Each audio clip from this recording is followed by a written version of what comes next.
পিরোজপুরের নজিরপুর উপজেলার বেলুয়া নদীর মোহনায় শতবর্ষী ভাসমান বাজারে প্রতিদিন প্রায় কোটি টাকার তরমুজ বেচাকেনা হয়।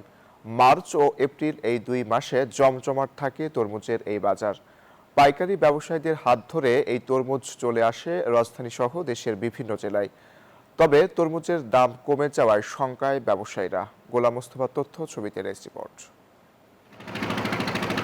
ভোরের আলো ফোটার আগেই সরগরম হয়ে ওঠে বৈঠাকাটা ভাসমান বাজার। প্রতি বছর তরমুজের মৌসুমে এ হাটে বেচাকেনার ধুম পড়ে।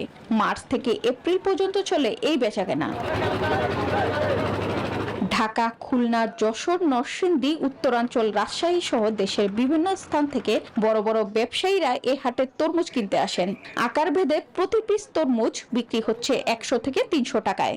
এবছর প্রথম দিকে মোটামুটি ভালো ছিল, সামান্য কয়েকদিন, এরপরে থেকে আস্তে আস্তে খারাপের দিকে চলে যাচ্ছে, দাম কমে যাচ্ছে।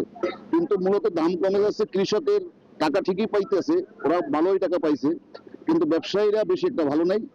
ব্যবসায়ীরা দিন দিন লসের সম্মুখীন হইতেছে। এবছর তৈরির দাম বেশি, এবারে তরমুজের দাম কম, কিছু লস খাইতেছে।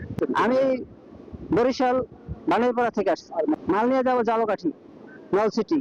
আজকে মাল কিনি না, মাল কেনার আগ্রহ নাই, কারণ ওই মাল চলে না, এই জন্য আগ্রহ নাই। কৃষি সম্প্রসারণ অধিদপ্তরের দাবি, এবার ফলন ভালো হওয়াতে শুরুর দিকে দাম ভালো পেলেও এখন কিছুটা কমতির দিকে। রমজান মাসে সময় তরমুজের বাজারটা মোটামুটি ভালো ছিল, এখন কৃষকরা একটু দাম কম পাচ্ছে। তবে আমি মনে করি সেটাও কৃষকদের জন্য ভালো একটা সুযোগ যে যাই হোক তারপরে বেচা বিক্রি হচ্ছে।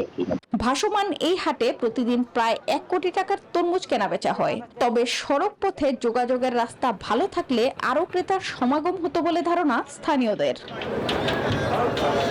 Desk report, news 24।